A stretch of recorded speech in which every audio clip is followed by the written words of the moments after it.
కేజ్రీవాల్ కు బెయిల్, మద్యం కేసులో ఢిల్లీ కోర్టు మంజూరు, దర్యాప్తులకు ఆటంకం కలిగించొద్దు, సాక్ష్యాలను ప్రభావితం చేయొద్దు, పిలిచినప్పుడు కోర్టుకు రావాలి, పలు షరతులు పెట్టిన న్యాయస్థానం. నేడు జైలు నుంచి ఆప్ చీఫ్ విడుదల, సత్యమేవ జయతే, ఢిల్లీ మంత్రి అతీషి అంటూ ఒకరిని చూస్తా ఉన్నాం. సో ఇక కేజ్రీవాల్ కు బెయిల్ వచ్చింది అంటే కవితకు కూడా బెయిల్ వచ్చేటువంటి అవకాశం అయితే కనబడతా ఉంది. అయితే దీనిలో చాలా స్పష్టంగా మనం అర్థం చేసుకోవాల్సింది ఏంటి అంటే, అసలు ఆ ఈడీ కేసులలో అరవింద్ కేజ్రీవాల్ రెండోసారి రిలీజ్ బయటికి రావడం, బెయిల్ రావడం అంటే చాలా వరకు ఈయనకు తెలిసినంత ఏదైతే న్యాయస్థానాలు కావచ్చు లేకపోతే చట్టాల్లో ఉన్నటువంటి లూప్ హోల్స్ ఈయనకు తెలిసినంత ఈ దేశంలో ఎవరికి తెలిసి ఉండకపోవచ్చు. ఎందుకంటే ఆ వ్యవస్థ అంత బలంగా ఉన్నది ఈ దగ్గర వాస్తవంగా. సో అందుకే చాలా పకడ్బందీగా ప్లస్ ఆయన మళ్ళా చాలా ఇంకొక విషయం ఏంటంటే ఆయన సీఎంగా రిజైన్ చేయలే.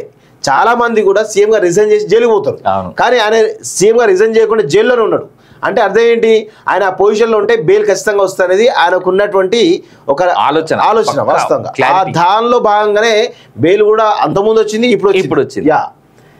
సో ఆమ్ ఆద్మీ పార్టీ అధినేత ఢిల్లీ సీఎం కేజ్రీవాల్ కు భారీ ఊరట. మద్యం కుంభకోణం కేసులో సరిగ్గా 3 నెలల కింద అరెస్ట్ అయిన ఆయనకు ఎట్టకేలకు రెగ్యులర్ బెయిల్ లభించింది. ఢిల్లీలోని Rouse Avenue court vacation judge Niyay Bindu గురువారం ఈ మేరకు అదే ఆదేశాలు జారీ చేశారు. 1,00,000 వ్యక్తిగత పూచీకత్తులు సమర్పించాలని, దర్యాప్తులకు ఆటంకం కలిగించొద్దని, విచారణకు సహకరించాలని, సాక్షులు ప్రభావితం చేయొద్దని, పిలిచినప్పుడు కోర్టుకు రావాలని పలు షరతులు విధించారు.